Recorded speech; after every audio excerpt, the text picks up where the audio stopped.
کرنے کے لیے کیا جا رہا ہے. جو حکام کے جو نئے نئے آرڈرز وہ بولتے ہیں یہ جی لوگوں کو یہ پریشانی ہے, ان لوگوں کو اکسایا جا رہا ہے. یہ جو ای بسز, RTC بسز یا ای رکشا انہوں نے انٹروڈیوس کیے ہیں, یہ لوگوں کی سہولیت کے لیے نہیں کیے گئے ہیں. آپ دیکھ لیجئے اگر یہ انٹروڈیوس کیے گئے ہیں تو دوہرا معیار کیوں ہے؟ ہماری گاڑیوں کو ڈائیورشنز دیے جا رہے ہیں. میری گاڑی اگر بٹمالو پاریم پورہ سے نکلتی ہے اس کو ڈائیورشن ہے یہاں جہانگیر چوک میں وہ پہنچتا ہے, اس کو برشا چوک سے نکالتے ہیں, پھر وہاں سے یہاں سے اس کو راج باغ سے نکالتے ہیں. اور جو ای بسز ہے جو کہ POP موڈ میں لائی گئی ہے, یہ گورنمنٹ کی بسیں نہیں ہیں. پہلے ہمیں اویئر کرنا چاہتے ہیں لوگوں کو, یہ گورنمنٹ کی یہ ایک ایجنسی ہے, ایک ٹھیکیدار ہے. یہ ٹھیکیدار کی گاڑیاں چل رہی ہے POP موڈ میں. اس میں جو خسارہ ہو رہا ہے اس کے ساتھ اگر 10,000 روپیہ کا انہوں نے رکھا ہے ایک بس کا ایک دن کا, جس میں جو وہ خسارہ دے رہے ہیں, اگر گاڑی کو 2,000 آئیں گے 8,000 ہمارا ٹیکس جاتا ہے, یہاں کے لوگوں کا ٹیکس جاتا ہے اس کو, جو جس کے ساتھ انہوں نے POP موڈ میں ایگریمنٹ کیا ہوا ہے گورنمنٹ نے. دوسرا, اگر ای بسز کو چلنا ہے وہ آپ خود دیکھ لیجئے, جن کو جو بھی مرضی ہے وہ نکلتی ہے, ان کو کیوں نہیں یہ ہوتا ہے. یہاں جہاں تک جو ہائی کورٹ کے ڈائریکشنز ہے, ہائی کورٹ کے آرڈرز ہے, ہائی کورٹ کے احکامات ہے, وہ ہر ایک کے لیے ہے. انہوں نے پرٹیکولر رکھا ہے جو آپ بولتے ہیں 4 بجے کے بعد. 4 بجے کے بعد آپ خود دیکھ لیجئے, پہلے وہ کہہ رہے تھے کہ ہم نے سیکٹریٹ ملازموں کے لیے رکھا ہے. جب ہم وہاں گئے تو وہاں سیکٹریٹ ملازم نہیں, وہاں عام لوگ اس میں چڑھ رہے تھے.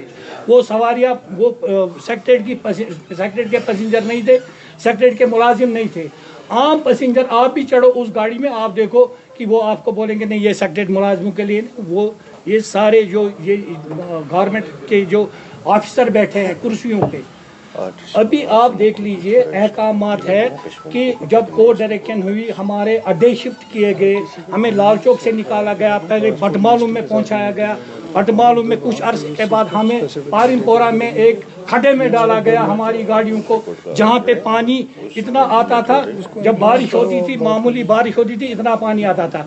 اور اس کے بعد 1-2 ڈائریکشنز اور بھی نکلے. اس ڈائریکشنز کے تحت ڈیو کام کو نوڈل افسر مقرر کیا گیا ہے. نوڈل افسر مقرر کرنے کے بعد نوڈل افسر اس کو مقرر جو ہائی کورٹ کے آرڈرز ہے, جو ٹائم ٹو ٹائم جو آنریبل ہائی کورٹ کے آرڈرز تھے وہ ان کو امپلیمنٹ کرنے تھے. لیکن آن گراؤنڈ انہوں نے صرف وہ جو کورٹ کے آرڈرز تھے بسوں جو مخصوص جو بٹمالو اڈے سے چل رہے تھے, باہر چل رہے تھے, بٹمالو کے باہر چل رہے تھے, ان پہ امپلیمنٹ کیا گیا. RTC کی گاڑیاں, آوارہ سوموز, جو آپ ابھی بھی اگر آپ دیکھ لیجئے, آپ تو دیکھتے ہوں گے کہ بٹمالو سے اس وقت بھی انلیگل آپریشن چل رہا ہے. اگر آپ ٹینک پورہ سے جائیں گے وہاں سے ان کو بیانڈ پاریم پورہ نہیں آنا ہے, یہاں سے پانتا چوک سے بیانڈ ان کو نہیں آنا ہے. جو RTC کی بسیں یہ سب پہ امپلیمنٹ ہے. اس کے لیے منی بسوں کو کہا گیا کہ وہ ایک ہیسل فری ٹرانسپورٹ سہولیت فراہم رکھے عوام کو. ہم نے وہ بھی رکھا ہے, لیکن اس کے باوجود بھی آپ دیکھ لیجئے RTC کی بسیں, آوارہ سوموز جو بٹمالو سے چل رہے ہیں وہ ان کو کوئی نہیں پوچھتا ہے. ای رکشا یہاں پہ انٹروڈیوس کیا گیا ہے, اس پہ جو آرڈر ہے مارچ کا, اس پہ لکھا گیا ہے کہ یہ well defined battery operated vehicle ہے, اس کو لاسٹ مائل کنیکٹیوٹی پہ چلنا ہے. لیکن وہ ہمارے سٹی روٹس پہ آ رہے ہیں, منی بسوں کے روٹس پہ آ رہے ہیں, وہ ہر ایک وہ نیشنل ہائی وے پہ چلا رہے ہیں. اور ایک رول کے تحت وہ ای رکشا ان کو دینے تھے, ایک رول, وہ ڈرائیور اس کو ای رکشا کی لائسنس ہونی چاہیے تھی لازمی. لیکن ڈیلروں کو یہ اختیار دیے گئے ہیں, جو بھی جاتا ہے جو مطلب جس کو ڈرائیونگ لائسنس نہیں ہے, ڈرائیونگ لائسنس کے بغیر آپ ای رکشا والوں کو اگر چیک کریں گے 90% ای رکشا والے جو بغیر لائسنس چلا رہے ہیں. جہاں تک ایکسیڈنٹوں کی بات ہے, ہم اپنے یہ جرمانے جو گورنمنٹ دکھا رہی ہے کہ ہم نے اتنے جرمانے کیے ہیں, یہ وائلیشنز ہو رہے ہیں, یہ وائلیشنز اویئرنیس کے ذریعے ان کو اویئرنیس کے پروگرام رکھنے تھے. ڈرائیوروں کو بھی یہ اویئرنیس دینی تھی, لوگوں کو بھی, جو اسٹوڈنٹس ہیں, جو بچے ہمارے ہیں, ان کو اویئرنیس دینی تھی. جرمانے اگر انہوں نے جرمانے کیے ہیں وہ رقم اس پہ لگانی چاہیے اویئرنیس پہ. سائن بورڈ لگانے تھے, بلیک سپاٹس جہاں پہ جو روڈز میں آپ دیکھ لیجئے, سمارٹ سٹی انہوں نے بنائی, آپ خود دیکھ لیجئے, وہ 6 لین روڈ تھا, اس کو اتنا تنگ کیا سمارٹ سٹی نہیں یہ ات ونان کاشر پٹ موٹ پھٹراون تو بوبز بناون یمو بنو یہ شہری سری نگر موٹ پھٹراؤ تو بوبز بنو جس پہ ہمارا چلنا بھی مشکل ہے. آپ دیکھ لیجئے پیڈسٹرین کو چلنا بھی مشکل ہے. آپ دوہرا معیار RTC یہ جو ہم چاہتے ہیں جو نوڈل افسر اس وقت ڈویژنل کمشنر صاحب کو آنریبل ہائی کورٹ نے بنایا اس میں اسٹرکٹلی RTC کو بین کیا جانا چاہیے. ای رکشاز کو شہری سری نگر میں جو ان کے ڈیفائنڈ روٹ ہے ان پہ چلنے دیا جائے. اس کے علاوہ جو ہمارے روٹس پہ وہ آ رہے ہیں اس پہ پابندی لگنی چاہیے. جہاں تک سمارٹ سٹی بسوں کا تعلق ہے سمارٹ سٹی یہ ایک ہی یہ ٹوین سٹیز میں ہے. یہ جموں میں بھی ہے اور کشمیر میں یہ جو کامن کاز کے لیے ہماری جو ٹرانسپورٹ ویلفیئر ایسوسیشن ہے یہ کچھ کامن کاز کے لیے باقی ان کے ادھر اپنے مسائل ہیں ہمارے یہاں خود کے مسائل ہیں. لیکن جو کامن کاز ہے گلدستہ ایک ہی ہے. ہم اس ٹرانسپورٹ ویلفیئر کے ایک حصہ ہیں. آج ہم نے اس کو ایک حتمی شکل دی ہے. اس میں عہدیداری کا جو ہمیں ایک یہ بنانا تھا ہم نے یہ تشکیل دی تھی پچھلے دنوں. اس کے بعد آج ہم نے اس کو حتمی شکل دے دی. اس میں ہماری اور بھی ساتھی جو پانت چوک میں 3-4 ایسوسیشن ہے کریو میں ایک ایسوسیشن ہے وہ ہمارے ساتھ یہاں شالیمار نشاط ہارمن میں جو FDM چل رہا ہے وہ بھی اس میں شامل ہو گئے.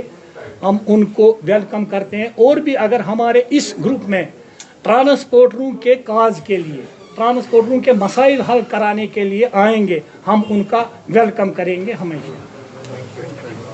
بس اسٹینڈ ہے اس کو شفٹ کیا جائے پاریوں پر اور کیمڈی کو 5 کیا تھا شفٹ.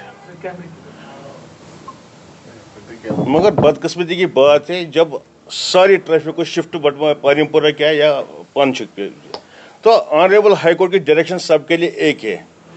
ہم کو یہ سمجھ نہیں آ رہا ہے کہ RTC گاڑیاں کیوں لال چوک آئیں گی سیکٹریٹ کے پاس آئے گی بٹمالو آئے گی. اگر آنریبل ہائی کورٹ کا آرڈر ہے کہ سب کو شفٹ ادھر ہونا ہے تو کن وجوہات کے بنا پر یہ لال چوک آئیں گی سیکٹریٹ آئے گی تو ہم کو کیوں نہیں چھوڑا جا رہا ہے. ہمارا مطالبہ ہم RTC کے خلاف نہیں ہیں. یا تو جو جنرل بس اسٹینڈ بٹمالو میں تھا اس کو واپس شفٹ کیا جائے بٹمالو میں ہے چاہے پاریم پورہ میں ہے چاہے پانچک میں ہے سب کو شفٹ کیا جائے.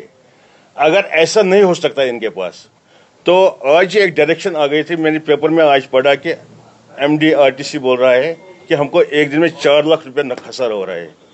ہمارے پاس 500-600 گاڑیاں ہیں بسیں ہیں تو یہ خود ہی دیکھ لے کہ ہمارے پاس کتنا نقصان ہو رہا ہے ہماری گاڑیوں میں کتنا نقصان ہو رہا ہے.